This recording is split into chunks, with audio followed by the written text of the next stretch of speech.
မြတ်စွာဘုရားဟာလူဘဝရလာပြီးတဲ့အခါမှာအသက်80တက်တော်80လူလောကမှာနေထိုင်ခဲ့တယ်တက်တော်80ဘုရားဘဝနဲ့45နှစ်နေထိုင်ခဲ့တယ်တရားကျင့်တဲ့အချိန်ကနှစ်ပေါင်း6နှစ်လောကီစိတ်စဉ်ခံစားပြီးတော့မင်းသားဘဝနဲ့နေတာက29နှစ်ဟောဘုရားလောင်းလေးမွေးဖွားလာပြီးတော့ရွှေနှန်းစည်းစိမ်ခံစားနေတဲ့29နှစ်အတွင်းမှာအခက်အခဲတစ်စုံတရာရှိခဲ့တယ်ဆိုတာမှတ်တမ်းထဲမှာမရှိဘူးเนาะမှတ်တမ်းမှာမှတ်ထားတာမရှိဘူးအေးတောထွက်ပြီးတော့တရားကျင့်တယ်6နှစ်ကြာလို့ရှိရင်တော့ခက်ခဲတရားကျင့်ခဲ့ရတာဘာကြောင့်လဲတာမန်အနေထားမဟုတ်ဘဲနဲ့ဘုရားလောင်းတော်ဟာဒီအနုတ္တရတန်တိဝရဗဒလို့ခေါ်တယ်တကယ်ထူးမြတ်တဲ့အငြိမ့်ဓာတ်ကိုရှာတယ်အဲ့ဒါလို့ရှာတာဟာမှန်ကန်တဲ့လမ်းကြောင်းနဲ့မရှာမိပဲနဲ့မှားယွင်းတဲ့လမ်းကြောင်းနဲ့လိုက်ပြီးတော့ရှာနေတာအချိန်ကြီးဖြုံးပြီးတော့6နှစ်နီးလောက်ဖြစ်သွားတယ်အဲ့ဒါလို့လမ်းမှားပြီးတော့ခန္ဓာကိုယ်ပင်ပန်းခံပြီးတော့ဒုက္ခရောက်သွားတာဟာကံကြမ္မာဝတ်ကြွေးကိုပေးစားရတာလို့ဒီလိုအဲ့ဒီထဲမှာမှတ်တမ်းတင်ထားတယ်နော်အဲ့ဒီချိန်ကစပြီးတော့ကံကြမ္မာဝတ်ကြွေးဟာပေါ်လာမမှန်ကန်ကန်နဲ့တကယ်တရားလမ်းကြောင်းတိုင်းကြီးလိုက်မယ်ဆိုလို့ရှိရင်6နှစ်ထိအောင်ကျင့်စရာလည်းမလိုဘူးဒါတော့ပင်ပန်းခံမှုလည်းမလိုဘူးမလိုအပ်ဖက်နဲ့မှားယွင်းတဲ့အကျင့်တွေနဲ့အချိန်ကုန်ပြီးတော့ခန္ဓာကိုယ်ကြီးပင်ပန်းပြီးတော့ဒုက္ခတွေအကြီးကျယ်ရောက်သွားကြရတာဟာလွန်ခဲ့တဲ့ဘဝတစ်ခုမှာပြစ်မှားခဲ့တဲ့ကံကြမ္မာဝတ်ကြွေးရဲ့ဝတ်ကြွေးကိုပေးစားရခြင်းလို့ဒီလိုပြောတယ်ဘယ်တော့ဝတ်ကြွေးဖြစ်ခဲ့တာတုံးလို့ဆိုသိမဝေးခင်ကဝတ်ကြွေးဟောဒီဗဒ္ဒကဘာထဲမှာဂေါရမမြတ်စွာဘုရားမပွင့်ခင်အရင်ပွင့်တဲ့ဘုရားကတ္တဗမြတ်စွာဘုရားလူတွေရဲ့တက်တန်းအသက်2000တန်းမှာကတ္တဗမြတ်စွာဘုရားပွင့်တော်မူခဲ့တယ်အဲ့ဒီအချိန်မှာဂေါရမဘုရားလောင်းဟာဇောတိပါဠလို့ဆိုတဲ့ပုံနာဗေဒကျမ်းတက်ပုံနာဖြစ်ခဲ့တယ်ဗေဒကျမ်းတက်ပုံနာတွေဆိုတာအလွန်မာမာနကြီးတယ်ပညာမှန်တအားတက်တယ်ပညာမှန်နဲ့မကဘူးဗြဟ္မဏဆိုတာအဲ့ဒီခေတ်ခါမှာအမြတ်ဆုံးပဲသူကတ္တဗဘုရားလက်ထက်နဲ့ဂေါရမဘုရားလက်ထက်မတူဘူးဇတ်၄မျိုးခွဲထားတဲ့ထဲမှာခတ္တိယဇတ်ဗြဟ္မဏဇတ်ဝိသဇတ်သုဒ္ဓဇတ်လို့အိန္ဒိယနိုင်ငံမှာလူတွေရဲ့အဆင့်အတန်းဇတ်ခွဲခြားထားတာ၄မျိုးရှိတယ်အဲ့ဒီ၄မျိုးထဲမှာဂေါရမဘုရားလက်ထက်မှာကျတော့ခတ္တိယဇတ်ကဥဆောင်နေတယ်မျိုးတွေကထိတ်တန်းရောက်တယ်လို့ဆိုပါစို့ဗြဟ္မဏဇတ်ကဒုတိယအဆင့်မှာရှိတယ်ဝိသတို့သုဒ္ဓတို့ကတော့တတိယနဲ့စတုထပေါ့နော်ကတ္တဗဘုရားလက်ထက်မှာကျတော့ခတ္တိယဇတ်တဲ့ဗြဟ္မဏဇတ်ကထိတ်တန်းချတယ်ဗြဟ္မဏဇတ်ကပို့ပြီးတော့မြင့်တယ်ဘာဖြစ်လို့လဲဆိုတော့ကတ္တဗမြတ်စွာဘုရားကိုယ်တိုင်ကိုကဗြဟ္မဏဇတ်ဝင်မယ်အဲ့တော့ဇတ်ကိုအမိပြုပြီးတော့လည်းပဲမာမနာတွေတက်တယ်ဗေဒကျမ်းဂန်တွေတက်တဲ့ဘောဓုတပညာကိုအကြောင်းပြုပြီးတော့လည်းပဲအဲ့ဒီဇောတိပါဠပုံနာမာမနာတွေတက်ခဲ့တယ်ဘုရားလောင်းတော်ဘလောက်ပဲပါရမီတွေပြည့်ဘုရားလောင်းဆိုတာအမှန်တမ်းစိတ်ကောင်းရှိပြီးတော့ဘဝမှာစီးပူးအထုတ်ခဲ့တဲ့ပါရမီတွေနဲ့အသိဉာဏ်ရှိတဲ့ပုဂ္ဂိုလ်ဖြစ်ပေမဲ့လို့ပတ်ဝန်းကျင်ရဲ့လှည့်စားမှုကြောင့်ဇာတိမှန်တွေတက်တယ်ပညာမှန်တွေတက်နေတယ်ပညာမှန်တွေတက်ပြီးတော့ကတ္တဗမြတ်စွာဘုရားကိုလူမထင်သူမထင်သဘောမျိုးနဲ့သူကပြောခဲ့တယ်ဘယ်လိုပြောလဲလို့ဆိုရင်ဘောဓိဆိုတဲ့ဖယားတဆူဖြစ်ဖို့အသိဉာဏ်ဆိုတာသူတို့ဗေဒကျမ်းဂန်တွေထဲမှာလည်းပါတာပေါ့လေအဲ့ဒီဘောဓိဆိုတဲ့အသိဉာဏ်ဟာအမတန်မှခဲရင်ဒီလိုခဲရင်တဲ့အသိဉာဏ်ကို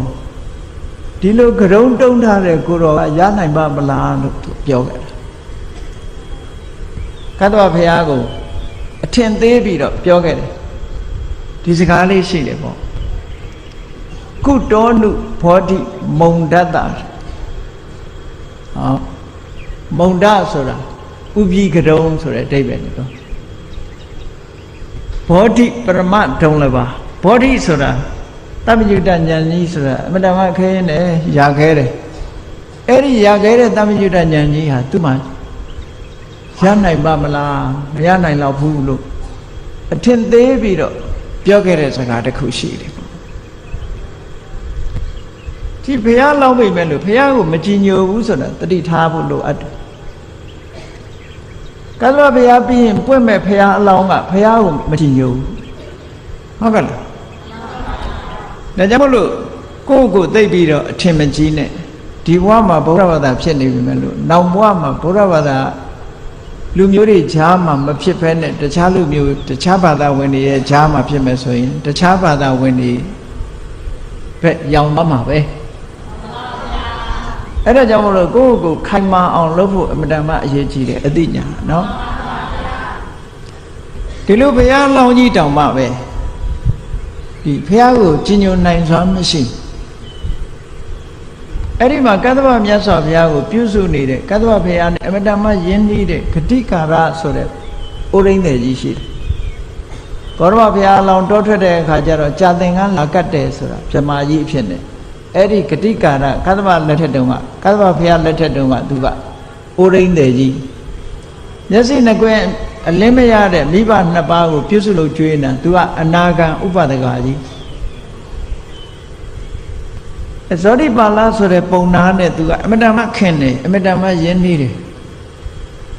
ယဉ်နေတော့အဲ့ဒီဇောတိပါဠပုံနာကိုဘုရားကြောင့်ခေါ်တာဘုရားကြောင့်သွားအောင်ဆိုမလိုက်ဘူးသူကနော်မလိုက်ုံနဲ့မကဘူးဒီဥပိကရုံးနေစီသွားလို့ဘာအကျိုးရှိမှာတုံးဆိုတဲ့စကားမျိုးပြောတယ်သူကနော်နောက်ဆုံးကြတော့ဂတိကာရဆိုတဲ့ဩရိန္ဒေကြီးကခွန်အားဗလာလည်းမတန်ကောင်းတယ်နောက်ဆုံးကြတော့လိုက်မှလားမလိုက်ဘူးလားဆိုပြီးတော့သပင်ဆွဲပြီးတော့ကင်လိုက်တဲ့အခါကျတော့မှသူကဘုရားလောင်းဆိုတာစိတ်ကောင်းတော့အမတန်ရှိဂတိကာရလူစနှိမ့်တဲ့လူတယောက်ကသူ့သပင်ကိုကင်နာနဲ့ပဲသူကတာမန်ပုဂ္ဂိုလ်ဆိုရင်အဲ့ဒီနေရာမှာတပ်ပွဲဖြစ်သွားနိုင်တယ်ပေါ့ဟောဘုရားလောင်းကတော့စဉ်းစားတယ်တိတ်အရေးကြီးတဲ့ကိစ္စမို့ငါ့ကိုခေါ်တာပဲလို့ဒီလိုတွေးတယ်အဲ့ဒါလို့တွေးပြီးတော့ကဲသပင်တော့မဆွဲနဲ့လိုက်ခဲ့မယ်လိုက်သွားတယ်ဘုရားစီရောက်တော့တရားဟောတယ်ဘုရားတရားလည်းနားလဲရဆုံးဖြတ်ချက်ကြသွားတယ်ဓမ္မတရားအစ်တရားမှန်ပဲဆိုတာချက်ချင်းသိသွားစောစောပိုင်းတုန်းကတော့ဇာတိမှန်နေပညာမှန်နေနဲ့အခုကံဖြစ်နေသည့်အတွက်ကြောင့်ဘုရားပေါ်မှာအထင်သေးမြင်သေးစကားတွေပြောခဲ့တယ်ဘုရားတရားနာလဲရတဲ့အခါကျတော့အမှန်တရားဆိုတာဒါပဲလို့ဆုံးဖြတ်ပြီးတရားပွဲကထတာနဲ့ဘုရားစီမှာခွင့်တောင်းပြီးတော့သင်္ကန်းဝတ်လိုက်တာအိမ်မပြန်တော့ဘုရားလောင်းတွေကဆုံးဖြတ်ချက်အမတန်ပြင်းထန်တယ်တာမန်ပုဂ္ဂိုလ်တွေကဒီလိုဆုံးဖြတ်ချက်သိပြီးတော့မရှိဘူးကြိုက်တော့ကြိုက်တယ်မလုံးနိုင်သေးဘူးဒီလိုဘုရားလောင်းနေကြတော့အယူဝါဒတစ်ခုကိုယူပြီးဆိုလို့ရှိရင်လည်းလမ်းဆုံးအောင်လိုက်တယ်စွန့်ပြီဆိုရင်လည်းချက်ချင်းစွန့်တယ်သူတော့အချိန်မဆွဲဘူးဆိုလိုတာကပြတ်သားတယ်ရဲရင်နဲ့ပေါ့တာမန်ပုဂ္ဂိုလ်တွေကပြတ်သားမှုရဲရင်မှုအားနည်းတယ်မရှိကြဘူးဒါကြောင့်မလို့တန်တရားထဲမှာအချိန်ဆွဲနေကြတာဟုတ်ကဲ့ဘုန်းကြီးတို့တွေပြတ်သားမှုရဲရင်မှုမရှိသည့်အတွက်ကြောင့်တန်တရားထဲမှာအချိန်ဆွဲပြီးကြားနေကြတာဇောတိပါဠလူလင်ဘွားတုန်းကဘောဓိဆိုတာအလွန်ခဲနာဒီလိုဥပိကရုံးနေအနေနဲ့ဘယ်လိုလုပ်ပြီးဘောဓိဉာဏ်ကိုရနိုင်မှာတုံးဆိုတဲ့ဒီအပြောနဲ့ကဲ့ရဲ့စကားပြောခဲ့သည့်အတွက်ကြောင့်လမ်းလွဲပြီးတော့သူခင်ဗျာကျင့်နေရတာလွယ်နဲ့မရဘူးတဲ့အဲ့ဒါဒီစကားပြောခဲ့သည့်အတွက်ကြောင့်လွယ်နဲ့မရခဲ့ဘူး6နှစ်ပတ်လုံးလမ်းလွဲပြီးတော့ဘုရားလောင်းဟာကျင့်ကြံကြိုးကိုအထောက်ခဲ့ရတယ်ပင်မဆင်းရဲစွာလမ်းရှာမတွေ့နိုင်ဘူးအတော်နဲ့အဲ့ဒါဟာဝတ်ကြွေးကိုပေးဆက်လိုက်ရတာပဲလို့ဒီလိုပြောတာเนาะ